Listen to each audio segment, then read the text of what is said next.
Hello and welcome to another episode of the Thom and Joe Show. My name is Tom. My name is Joe. And since autumn is arriving, and since, probably on both sides of the Atlantic, leaves are going a pleasant and sort of orangey brown, and, autumn, or fall, as Joe will insist on calling it throughout this episode, is arriving, we thought we'd do something sort of cozy and outdoorsy in the shape of Laid Back Camp, also known in Japan as Yuru Camp, an anime about the great outdoors and camping in it. We call it fall because leaves fall down. I don't know why we call it autumn. It's probably some Latin thing that we picked up from the Romans. Anyway. So yeah, we are back with another anime episode. Tackling for the first time the sunlit uplands, the oft mocked sort of area of anime that is called Slice of Life. Yes, and moe. And while we're at it. And moe fluffiness, because we were gonna get him eventually, weren't we, Joe? We were. One of the big trends of sort of the last 15-ish years before, every other series turned into an isekai series. Yeah. Yeah. So I just want to make a quick note that if you hear any hammering, unfortunately, our apartment complex decided to fix the floors upstairs without telling us first.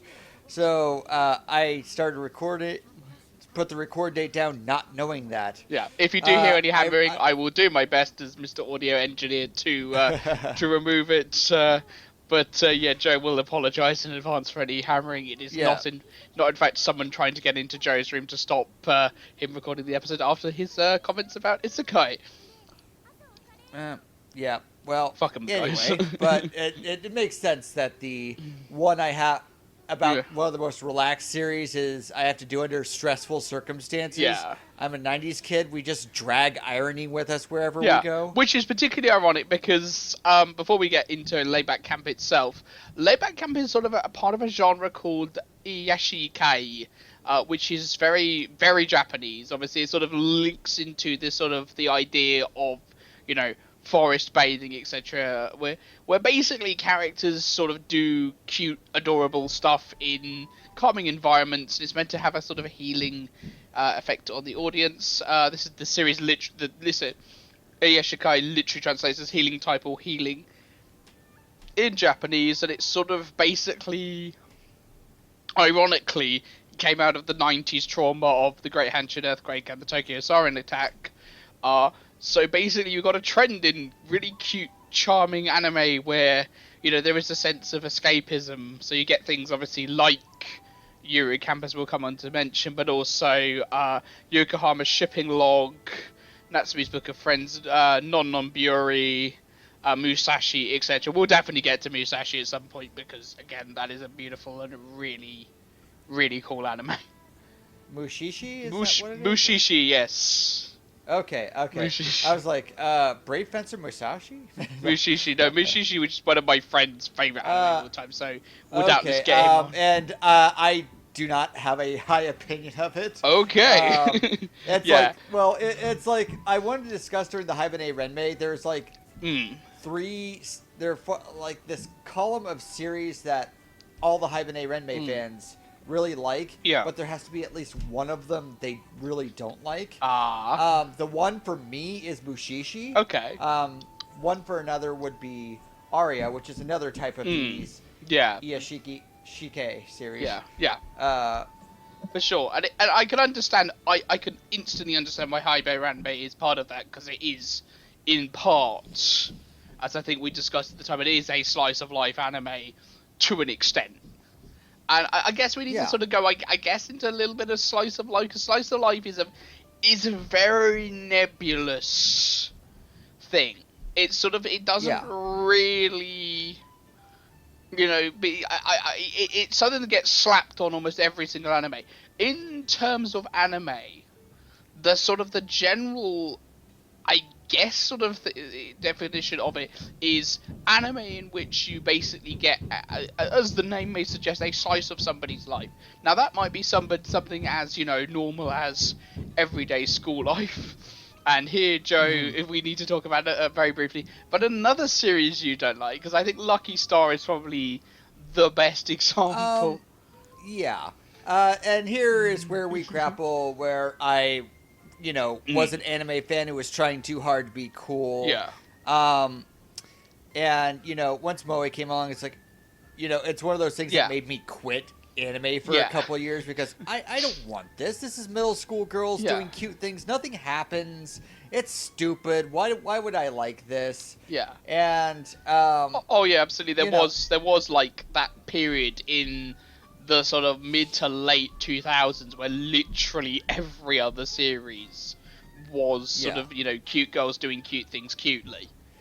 And then it gets into weird things like Elfen Lied, which where they put Moe into also torturing young girls who are naked and taking off their limbs. Yeah. And that is its own thing. And this is before we get this is before we get even to like everything else. It is a tool. It is a type of thing, and I got over myself. I do find series that I like. I went back to Lucky Star. I still hate it. I still absolutely hate it. But Joe, how else are we meant to know what end of the chocolate cornet to start from? Yeah, but it's just. I mean, how about? Yeah. You can make a good series about anything. Okay, fine, but I. Yeah. I am a loner. If you put a gun to my head, I couldn't get 4 people to play Teenage Mutant Ninja Turtles Shredder's Revenge with me. I can have these banal conversations about, what side of the cornet to eat and whatever else they have. Yeah. I don't need cute girls doing this for me. Yeah. I don't need... And this doesn't interest me to begin with. I am not a small talk person. The pure negative reaction I had to that, obviously spilled into the whole genre. And then you go back, you reflect, and then you find some things that you like. And I do have things that I like from, Moe and Iyashikei. Yes, but then I will say on the other end of the series, you get sort of stuff like Miss Kobayashi's Dragon Maid, which is it's slice of life, but the life our characters are living in is very different from normal existence. I mean, what was the other series I think you mentioned, which is like the Venice, the Aria, which is It is slice of life. It is glacially paced. It is small lessons and friendships between people, but they are gondola trainees on Mars. Yeah. Which has been terraformed and turned into a mostly water planet. Yeah. And also cats are possibly gods on that planet, and they have various differences that make it extraterrestrial and interesting. Yeah. And it's an adventure. I feel like the best way I need to describe like how I pick and choose is I need a goal. And that's mostly from my ADHD, like that I need somewhere to go with this because I am infamously terrible at exercise and other things because I can't run on a treadmill because what am I doing? Why am I doing this? My brain is always, why are you exerting all of this energy for this goal I don't see? You're not going to get something. There's not going to be a yummy reward at the end of this road. And that's also how I treat it like computer games. Like my comparison for like Lucky Star would be like playing The Sims, and the Sim is playing on the computer while I'm playing on the computer, and it just becomes like why am I not playing something that where I am not? I mean, I don't have the imagination or the sandbox to make my own fun out of this. Yeah. I need this to bring the fun to me. Yeah, and I guess some of those series don't do that. And I guess the best way of describing slice of life in I guess the way that from a Western perspective, I think the closest thing is, and obviously this is again going to probably get people going, is Seinfeld. Seinfeld is a slice of life series that just happens to have 4 very funny people and professional comedian Jerry Seinfeld in it. It's and it has a very specific slant. It is about people who constantly get in the way of themselves, for a varying amount of reasons, and it's about a very specific subset of New people. Yorker. Yeah, absolutely. Yeah. And I guess more generally in slice of life, I mean, you get things like Space Brothers and Girls und Panzer, which are very much not anime about normal people doing. And again, you can I guess you can sort of draw a correlation between that and simulator games in which you are experiencing something you would normally not be able to experience. Yeah, and I will point out one of my favorite series of all time is a moe slice of life called Hana Yamada, which is about a introverted girl who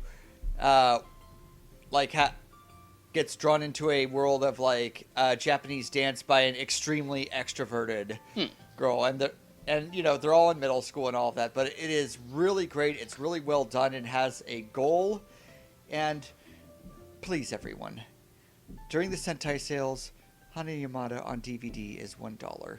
For just $1, you can give a highly underrated, wonderful series food, warmth, and clothing. Please, watch Hana Yamada. Yeah. Anyway, what Joe said. That's what Joe said. But yeah, so Layback Camp is based on a manga by a gentleman called Afro. It's set around Yamanshi province, prefecture in Japan. This is the sort of part that basically Mount Fuji features very heavily in this anime, and it's basically the area around Mount Fuji. First serialized in Honboshu's Manga Time Kiro Forward magazine from July 15 to February 2019, and now it's online, which again I can kind of see the point, obviously, because it is a very laid back and very sweet thing. We are doing series 1 today, just so people are aware. We're not doing series 2. If people want us to do series 2, we will do series 2 at a future point. Yeah. So if in series 2 they fight space aliens or something, yeah. I don't know. I'm guessing they don't. It's probably going to be more camping, but potentially in space. So yeah, I guess we need to talk about the premise such that there is one. Our major protagonist is Rin Shima, a high school girl who essentially has camping in the blood. We later meet her grandfather, who is also, a very outdoorsy sort of guy. She meets Nandishiko, who is essentially, this girl who's moved into the area, has this obsession with, visiting Mount Fuji, because Mount Fuji is on the 1,000 yen note. She joins the school camping, Nandishiko joins the school camping club, and they journey around Japan doing camping. Yeah, that's the series. Doing camping is most of it. Yeah. I think the only thing of an arc or anything would be Rin is extremely introverted and likes doing a lot of things by herself as much as she can. Yep. And Nadeshiko is definitely not. Nope. Yep.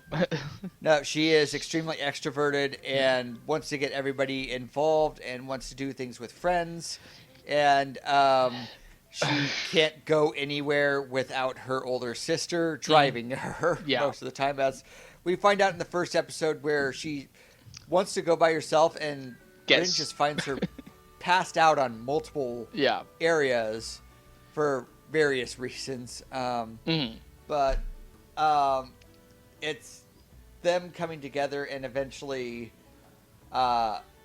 Nadeshiko bringing Rin into more of the outdoor camping group as a whole. Yeah. We've made this, and the thing I think we need to instantly talk about is we've talked about series that are clear. You know, we talked about the Haru X Machine Gun, which we hypothesized was sort of like made by somebody who clearly enjoys, you know, airsofting. I would put large amounts of money on Afro being somebody who camps, because the attention to detail in this series is like astonishing.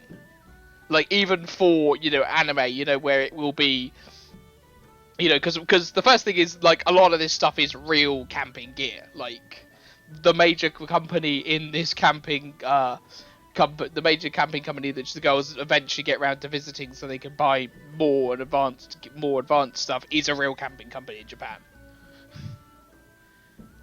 But the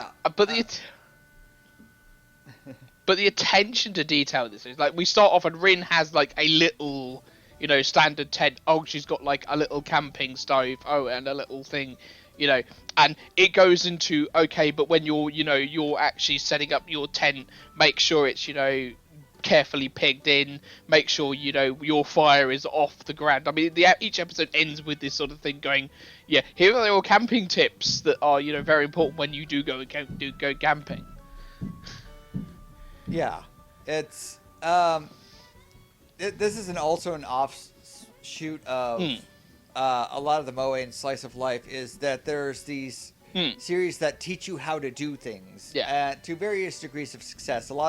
There's a lot of idle ones that do that, but some of them get gross. Like there was a fitness one on Crunchyroll a few years ago that was just like, was this the dumbbells one, or was that another one? There was another one, but there was one a little bit ago that was really creepy because they just assumed you were there and you were their, I don't want to say special friend, but you were close to them and they were showing you how to do things. And at one point, one of them falls asleep and it goes to the audience POV and it puts on the glasses, which is really kind of creepy. Yeah, I mean, but this is not that. It is very knowledgeable, but it is, despite its fourth wall breaking, it is very, it keeps to its story and its characters and its goal.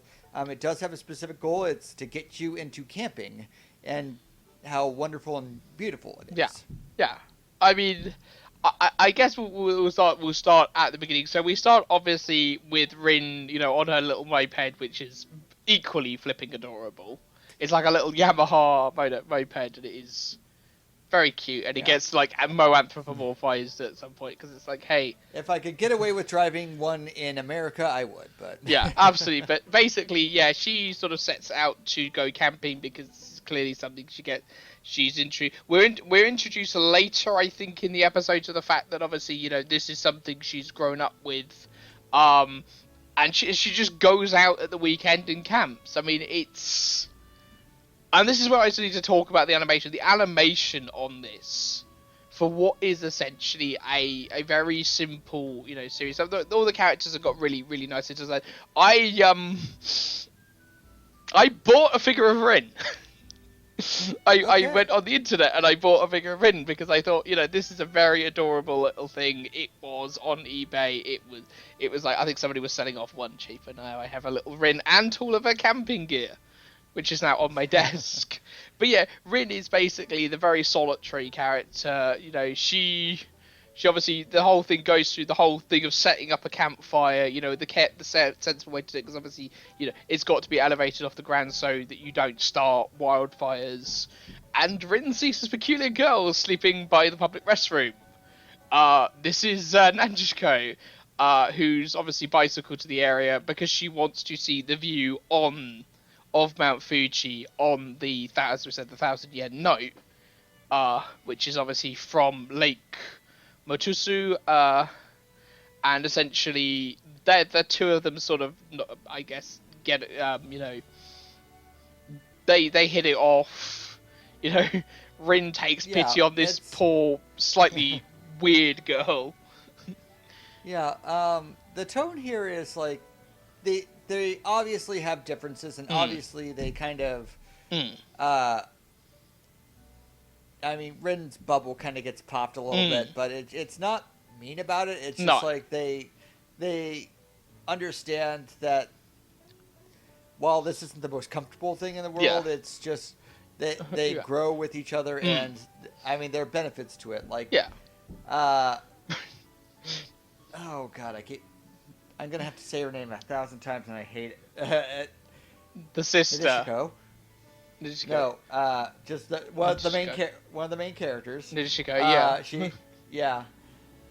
which my mind cannot process that name for some reason, but she is an incredibly good cook, and she makes food look great just by eating it, because she makes it look like it tastes amazing, and and seems to be getting her money from somewhere ? Well, I think she has pretty well-to-do parents. Yeah. It's established her sister has her own car, which she uses to drive Hygge around. Yeah. And, we don't get a whole lot from the sister. We don't know what they do, but they do live in a nice house. She always seems to have, like, allowance money to spend without an actual job. Mm-hmm. And, she doesn't have, like, money, but they are pretty well upper class, considering how she can wander freely and eat whatever she damn well pleases. Yeah, like Natsuko regularly turns up in this series with just bags of food, and it's like, okay, you're just turning up with bags of food. Yeah, so they hit it off. Natsuko gives Rin her phone number, and eventually gets picked up by her sister. And we end episode 1 by the fact that they are, of course, inevitably at the same school together. Yep, as it goes. And from here, the series sort of gathers pace. We're introduced to the outdoor activities club because it's Japan and there's school clubs for everything. And the series pretty much goes, hey, don't buy cheap tents. And it goes, basically, this is the thing, the series does go into, obviously the safety of gear, the fact, don't, use this, you'll need, if you're going camping in the winter, you're going to need not this sleeping bag, but this other style of sleeping bag, you want to be, doing this, and it very much does sort of, in a very charming way, sort of make you, the reader or viewer, want to go camping. And that's where I kind of respectfully disagree. But I mean, not because it doesn't make me want to go camping. It's just because I've already gone camping, and camping severely cramps on a lot of things that bother me, like internet, running water. Well, no. No, it's not like that. It's just like I need a comfortable place that I know is safe to relax and calm down. Like for sure. Wilderness, my mind does not register the wilderness as a safe place, and especially if it's an unfamiliar place and I'm trying to sleep, it is nearly impossible because there are 5,000 things making random noises in the dark. There are things crawling underneath my tent. Yes. The ground's uneven, and I do not feel comfortable doing that. So my mind is... I'm ADHD, so my mind is processing all of these things, and it is making me anxious and uncomfortable. It's not that I do not like the outdoors. I am a pretty good fisherman.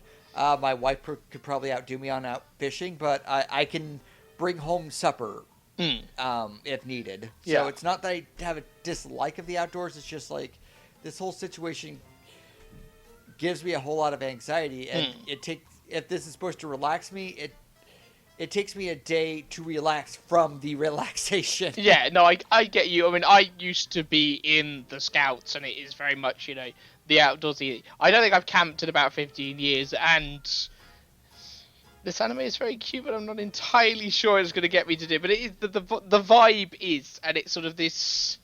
I'm going to use a word here, and I may have to obviously give you context on this one.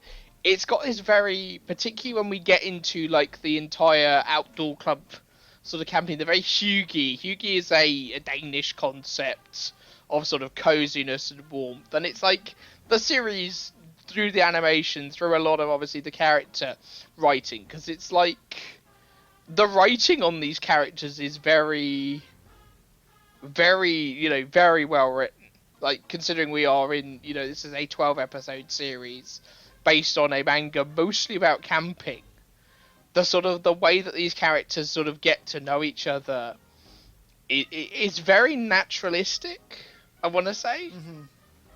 And kind of how they work off each other. Yeah, because Nandishiko is very much the energetic girl. Rin is very sickly quiet and sort of, very reserved, So, we get scenes of her with the school where she works as a librarian, just sort of sitting reading really quite dense sort of novels. And then they have a sight gag on where she's reading UFO mysteries, and then they have a cutaway shot where there is one of the stars that is moving very quickly in deliberate motions. Yeah, the series doesn't shy. The animation on the locations is beautiful. I mean, that goes without saying. This is animated by Sea Station. Now, tell us about Sea Station, Joe, because you went and did a little bit of digging about who's. Sea Station is technically a subsidiary of Production IG now. Yeah. So but they were an offshoot of B Train. Oh no. Which is the opposite of everything this kind of series, at least as far as look. And like the B Train would make really cheap looking series about worldwide conspiracies and the Illuminati and this kind of thing. Noir, for example, and hacks. Yeah, Noir, where there would be a shootout between a bunch of people, and everybody would be standing still, and then one of the characters would draw their gun in a small piece of key animation. Then you would see a still image of all of the men in black getting shot in the head and falling down dead. Yeah. But no blood in that series, even though there is a specific episode where they follow the blood trail of one of the main characters. So, it is very. They are very bad at hiding their shortcomings. Yeah. I want to say, and this is like the antithesis of all of that. It is not a series about big things, but the visuals are pretty, incredible for this type of thing. I mean, the rest of what Sea Station has been up to is essentially, I guess, more of this. They got their most. This is by far their most famous series. They've otherwise done a spin-off from this called Hygge Camp, which is essentially more of this, which is, I think, based around. It's basically shorts based around the Outdoors Club. Dragonar Academy, which is based on a light novel series. Star Mew, which is boys doing cute musical things. Hoshi Enji, which is an adaptation of Investiture of the Gods, which obviously, Chinese animation is currently busy making a cinematic universe out of. And Opus Colors, which isn't out yet. That's about it. The director for this, by the by, is it's directed by, if I can find the name, Yoshiaki Kyogaku. Yeah. Do we know anything about him, Joe? Does he have a particular? This is his first directorial debut as for a full series. But he did a lot of animation and some episode directing in other series. Most infamously, by what he says, he is the person who animated the introduction of the main character of Eden of the East, as he shows up at the White House nude, holding a gun. Certainly a way to make your mark. So the world is indeed a small place, and we are bumping into people already 16 episodes into this series. Yeah, but I was surprised about how inexperienced a lot of the staff were. Yeah. Yeah, because I was running through. Okay, what did C Station do? Oh, not super much. What did the director do? Oh, not super much. And I think it's just like, that goes down the list. Like I think like the composer did Kimono Friends. Yeah. Which would probably be the, a companion piece to this, I suppose. Yeah. The soundtrack is very cute, by the way. It's very nicely laid back. Yeah, it is nicely laid back. Although the whistling reminds me of a track from Across Plus called Jade, which they would play in and just like stuff where they're montaging through something or there's not something very important going on, but and an otherwise extremely serious series is just weird. Like when I hear that synth whistling, that is what it gets associated with. And Macross Plus is a very different series than this. I mean, even the voice cast in this haven't done a lot. So you got Yamuri Hanamori, who voices Nanjishiko. You have now Toyama, who voices Rin. She's otherwise known for doing the protagonist in The World God Only Knows, which is and I found she does a lot of different characters. Like I thought I recognized Rin's voice as like, oh, she just does these, introverted, soft-spoken characters. But no, the one I know her from is Asterisk War, and she does not play the blue, purplish-haired, introverted one in that one. No, she does not. Blonde, who is much more outward. Props for having range. Yeah, absolutely. Then you have the Shikari Chiaki, which is one of the two members of the Outdoors Club. I'm trying to actually think of anything on her. I can't actually see anything. Oh, she's in Tales of Arise, which is the most recent Tales game. You got Aki Toyoyashi as the other member of the group, which is obviously Aoi. They're all named after Japanese places, by the way. Aki is probably most famous for voicing the protagonist in Medea Box, because hey, why not? You've got then a couple of other, you got other couple of, ironically, the most famous voice actor in this is Rin's grandfather, who is played by Akio Okutasu, who is the new voice actor for Jigen from Lupin, Blackjack in most animation, all of the snakes from Metal Gear Solid, and Wamuu in JoJo's Bizarre Adventure, and Xehanort in Kingdom Hearts. Because this man is the most manly man in this anime, which is like makes sense, I guess. Oh, and he's Thorkel in Vineyard. He's Thorkel in Vineyard's Vinland Saga, and All for One in My Hero Academia. This guy means business. Rin gets all of her camping stuff from her grandfather, who is just pretty much badass. He just camps all the time, and he drives around on a motorcycle. So he's like Kino's Journey without the mission. Yeah. But we don't see much of him in the first series. We get like enough to know he is like the most badass camper you have ever seen in your life. But... And he's also the narrator, of course. Yeah. He is extremely fourth wall breaking and badass. One of the many little details that are in this, like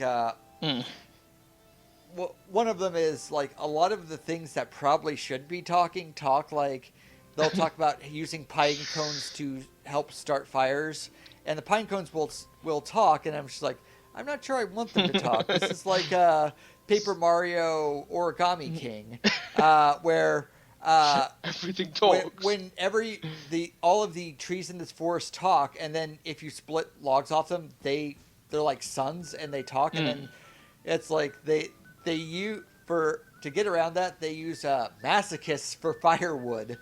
Jesus. And it is a really weird thing for Nintendo. It's pretty funny, but it's like once you get to like starting fire, and it's like you hear their cries of like yes, and it's like oh dear. I think this is more than Nintendo intended, but I couldn't help but think of that. And like eventually they have very expensive meat, and they think the cow goes moo, and it's oh god.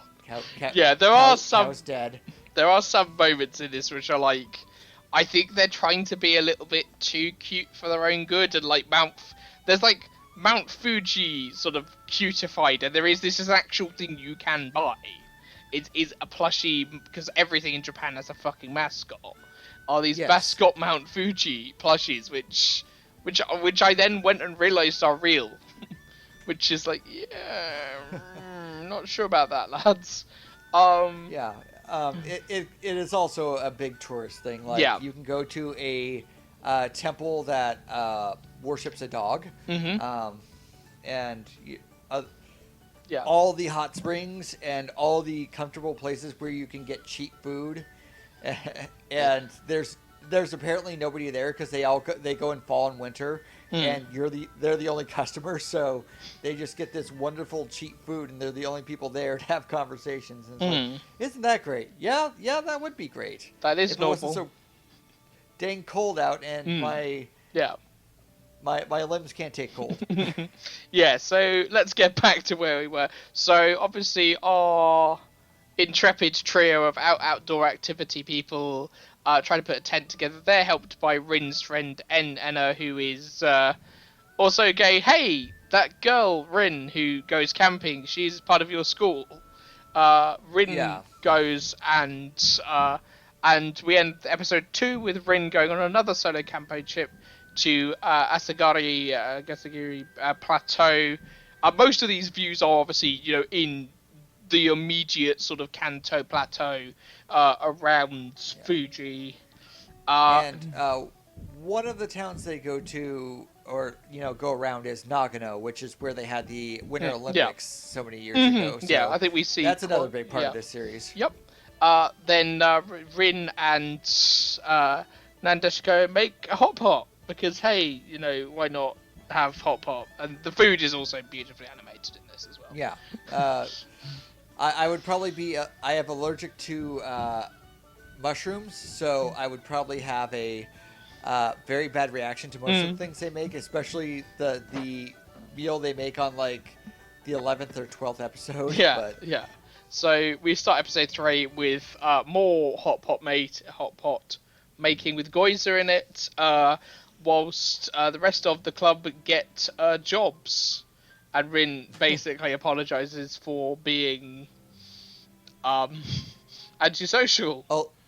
Aloof, and goes, we'll go camping again. And Nanjiko wakes up in her sister's car because her sister is never sort of specified to have a job, and I adore the sister as a character because she is just like... It feels weird, though, for a show that like is well grounded in realism, besides like some acute asides, that they just have a character who's there, and she I don't know what she does. I don't know if it's expanded upon in the second season, but it feels like she is just there to drive her little sister around, and that's seemingly all she does. And it's just like those are like 1 hour, 2 hour drives. That's not nothing, especially in my new livings where it's just like everything is a lot of red lights, and any trip, like even just a couple miles, is like can stack up to 30-40 minutes depending on what traffic wants to do. So we start episode. The thing is, I'm making this sound like each episode is about 2 things happening, but it's sort of like there is a mood to this series. This series is in no hurry to to sort of given that sort of this is a 13-volume manga at present, and I don't think the anime has adapted that much of it, and there's also a film out and other stuff which we'll get to. It's just so well. It's relaxed, and I like to be honest. it's just a very cozy anime. And I like, Yeah. and as we'll come on to sort of talk about, in episodes to come, sometimes you need just a very gentle, cozy sort of thing, to sit and watch. This is gonna sound really sad. I made Coco like every single time I sat and watched this series, because I think I watched about 3 or 4 stints, and it was just like, I'm just gonna sit here and have my Coco and watch Nanjiko and Rin do cute camping stuff, and it's adorable. Okay. And that's perfectly fine. Yeah. So episode 4, 5, and 6 sort of carry on with more camping activities. The outdoor activities club, which have exactly one brain cell between them, basically try and wrap up one of the characters in, stuff, because they basically got cheap, summer sleeping bags. And after boxing up one of their number, decides perhaps, this isn't a particularly smart idea, and decide to buy some sleeping bags online.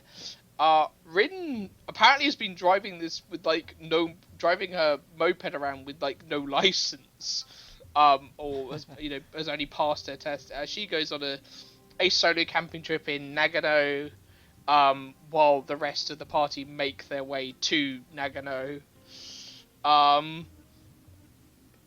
Episode 5 takes us to some adorably, hot springs.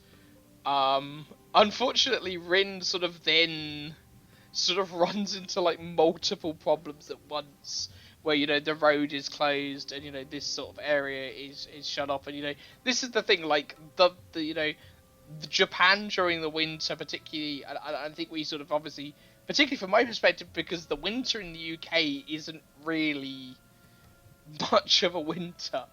Sort of, Japan gets very, very snowy, and often, the interior of the country where, there's not a huge amount of, stuff going on, just shuts down like this. Obviously, these are, it's very much a seasonal thing, and Nanjiko goes, hey, look, here's Nagano, and Rin sends her another picture of the summit from one of the mountain summits, and that is the end of that sort of little mini arc.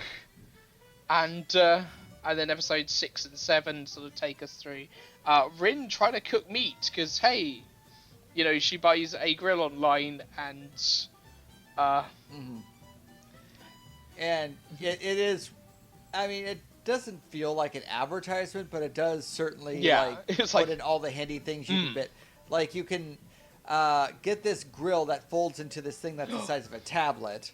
Only 30,000 yen from your nearest Amazon or, your nearest shop. There was a caribou, which is a real thing.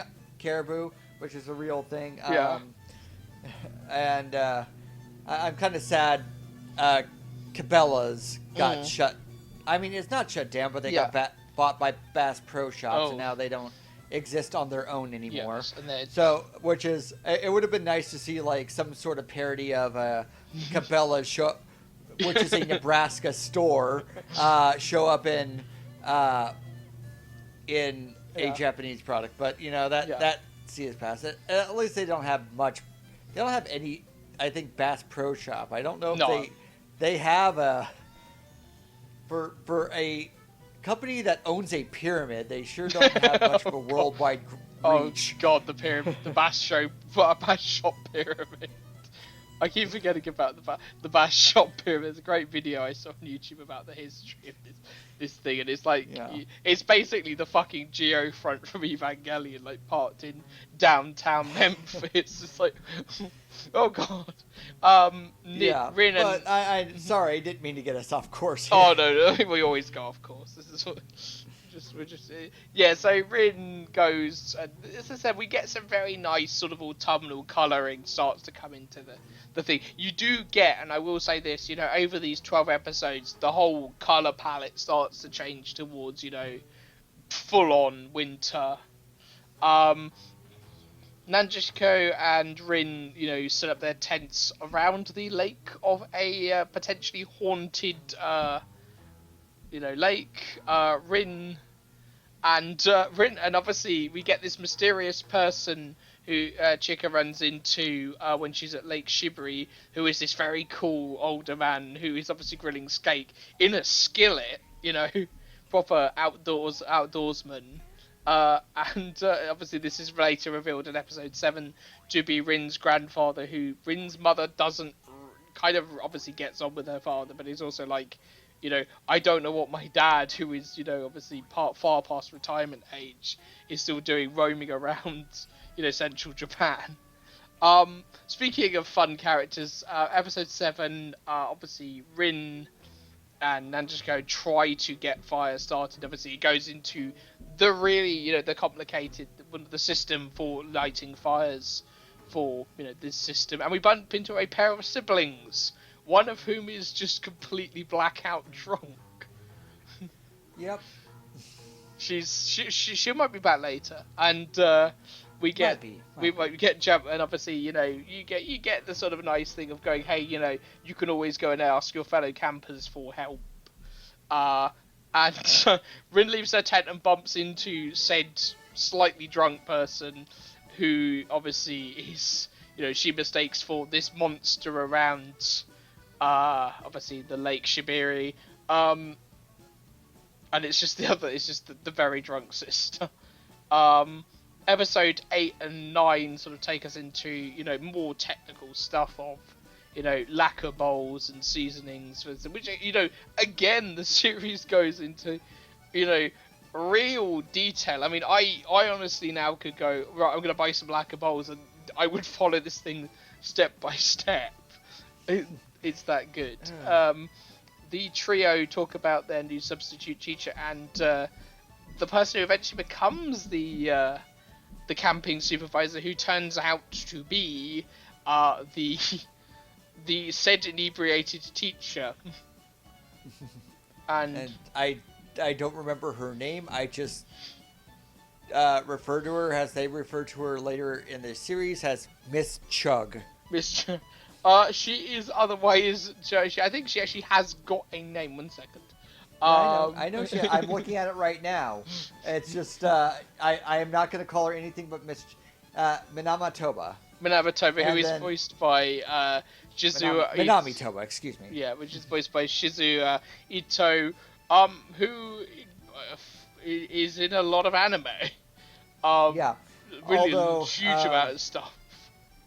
For as handy as she is, I think it's a crime that Minamitoba's sister is only credited as Minamatobi's sister.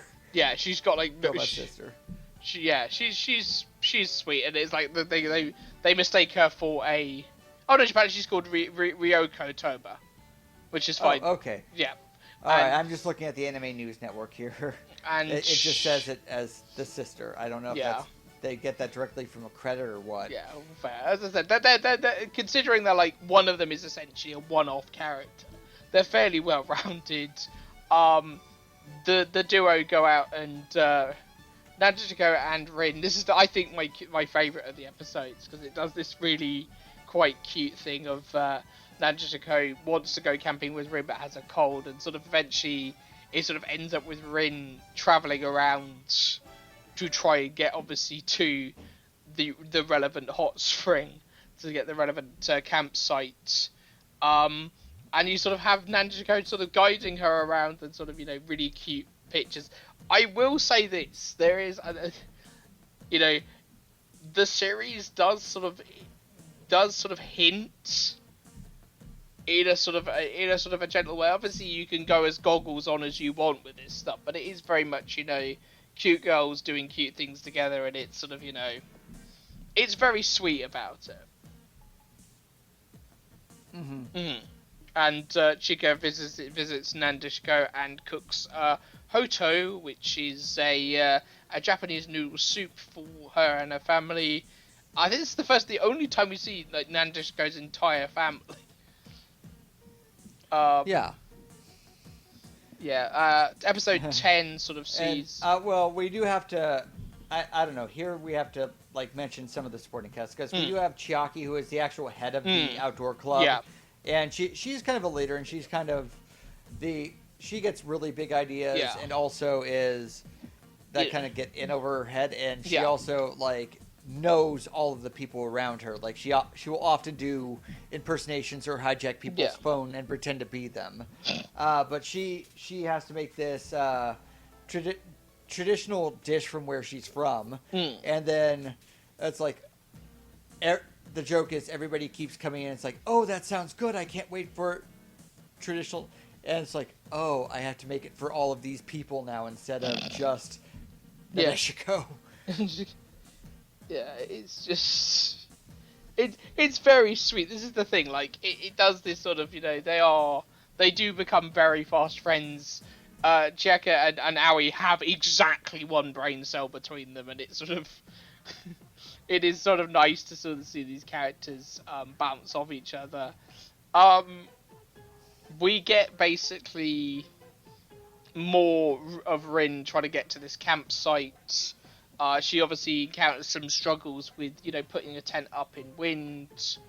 Whilst the outdoor club plan their Christmas camping and invite Rin along. And Rin's friend Ino. Ina's a nice character. I think, again, is that if we, you know, obviously when we come on to speak about Series 2, if we get round to speaking about Series 2, at some point, I feel like Ina is the character that's going to get developed more. She sort of just seems to be basically there as Rin's friend and, oi, Rin, you should do this thing. Yeah. Yeah, and yeah, I don't know. It's a very weird series to comment on because it's just like there's not. I can't really comment on the story because they're just, you know, going out and camping, and it's progression. It's cute. It basically yeah. I hesitate to say this series has character development, but at the same time I hesitate to say this series doesn't have character development, because you do see, you know, Rin become far more part of this group, and, you know, plan things, and, you know, at the end of the episode, we start episode 12 with this sort of we end episode 11 and 12. 12 is essentially like almost a two-parter where we're basically, well, a lot of the episodes sort of flow one into another, where basically they go and do their Christmas, you know, camping, and basically you get this sort of, you know, Rin basically goes to get more meat for the group, because obviously they've run out of meat while cooking sukiyaki. And you get this really strange sequence that it threw me a little bit at the start of episode 12, of going, okay, now you're doing like a jump forward, like 10 years. It's cleverly hidden, and you think, how many? Why is everyone 10 years older? And, you know, obviously, you know, Nanjiko's become the head of this extremely powerful camping group, and then you kind of get clued in on what's going on when she comes in on a rocket-powered tent, which just be to the OP as well. It's like, it's very, you know, it's very charming and very sweet, and, you know, it does silly things, you know. And then the basically group watch films, and they talk about their plans for for the new year, brackets season 2, obviously. Before going to sleep, and they cook breakfast, and everyone goes back to their post-Christmas thing, because, you know, Christmas in Japan is more of a romantic holiday than a obviously religious one that it is in the West. And the episode ends, the series ends with this sort of really quite sweet sort of moment where Rin and now Nandishiko, who's obviously got the confidence to solo camp, sort of find them in each other's photographs. And it's sort of like, oh, that's sweet. They have, like, this. If this was in a romantic moment, this would be like the end moment where they go to each other and kiss. It is literally that cute moment where, hey, where are you? I'll take a picture, and then here's a picture of where I am, and it's a picture of Nadeshiko, like, immediately behind her taking a picture of Rin taking the picture, and it's like, oh.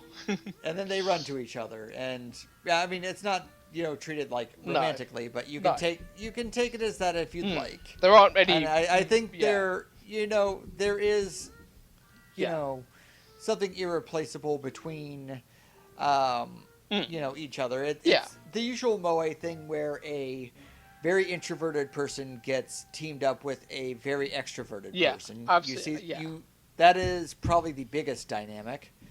Yeah, I think you inevitably, in a series that has exactly, two major male characters, one of whom is one of the basically both of whom are parents, you are going to get, people going, but goggles.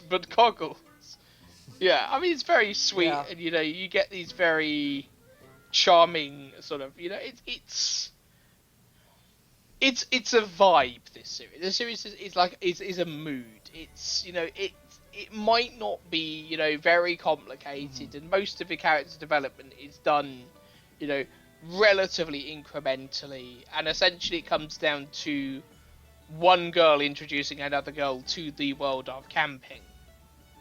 But it does that very, very well indeed.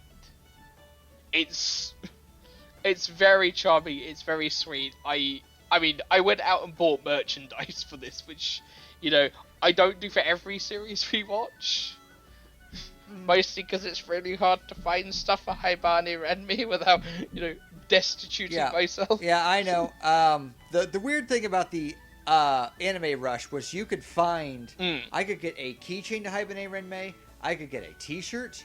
I could get a lot of surprising amount of merch for that series in 2005 during the Anime Gold Rush.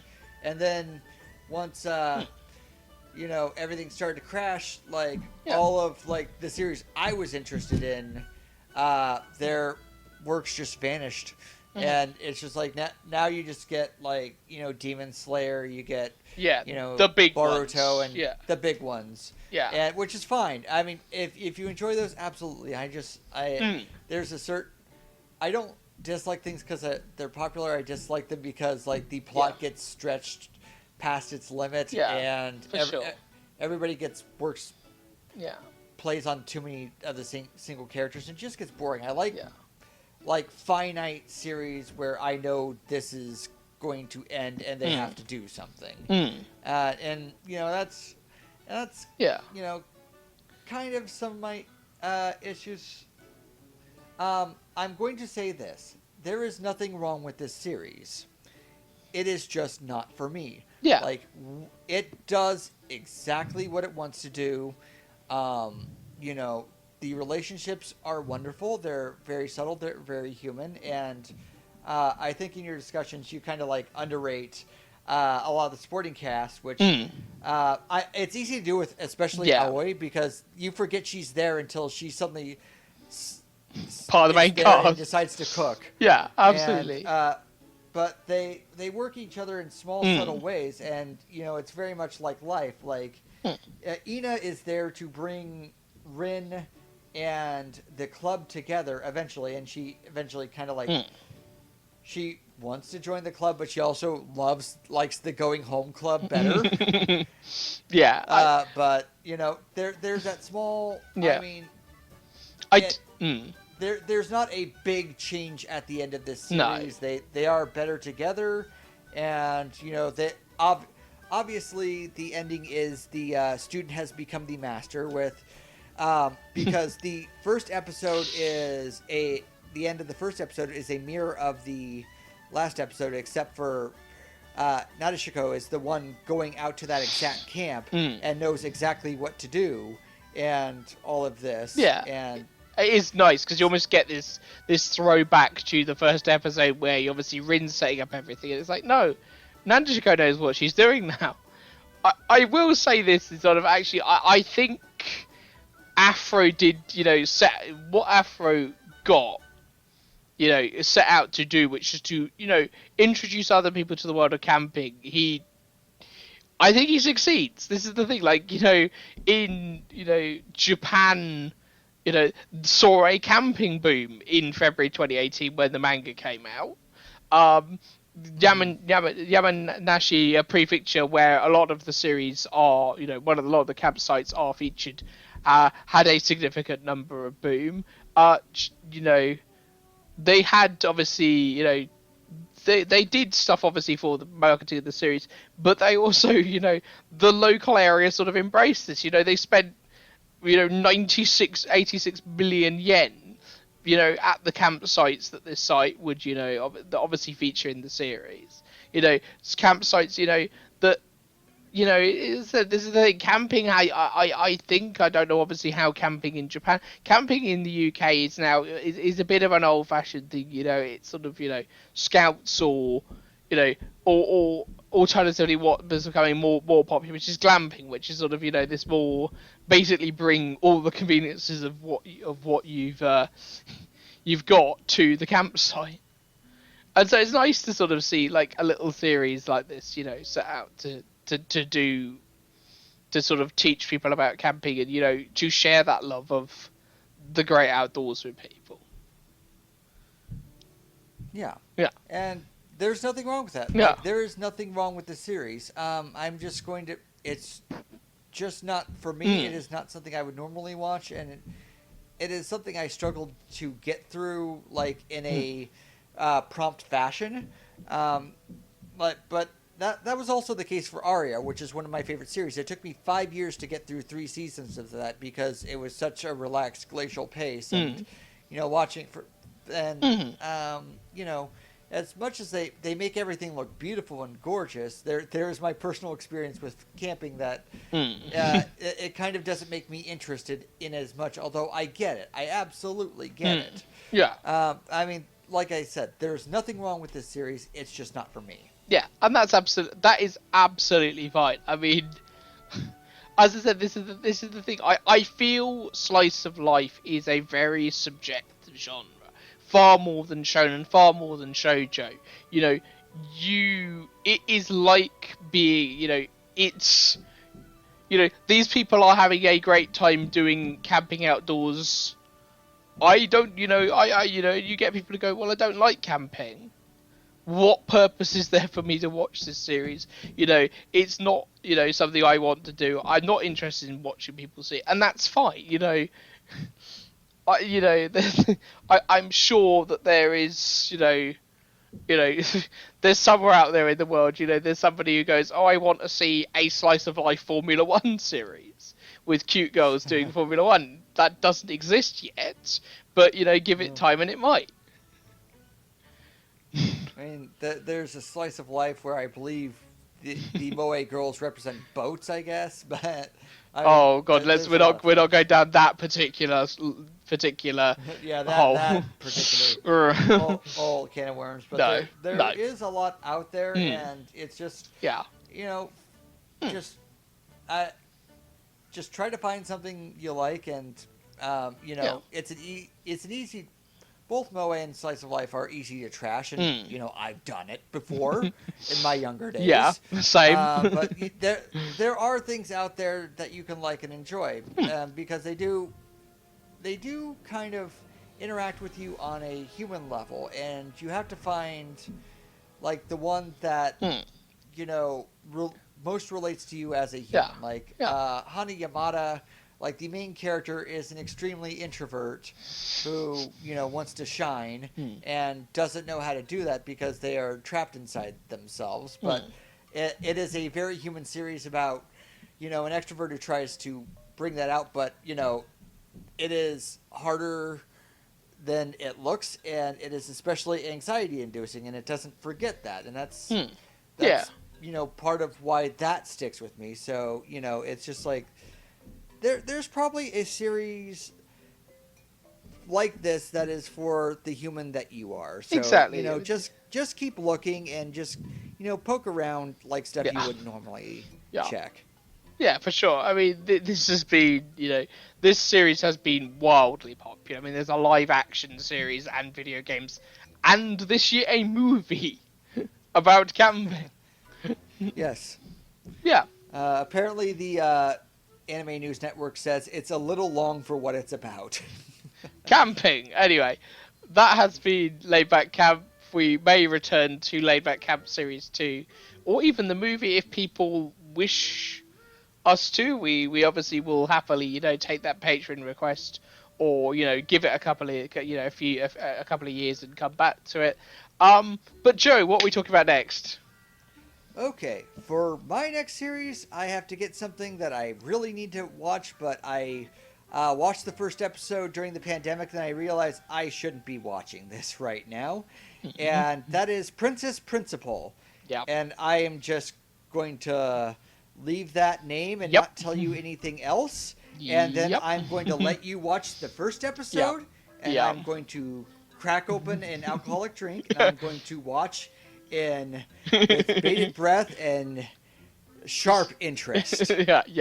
Yes. I think this should be an interesting one. Obviously, next episode, if you're listening to this on, obviously on YouTube, and you're wondering what is actually next on the thing, we will be obviously talking about REM's Automatic for the People on its 30th anniversary very shortly.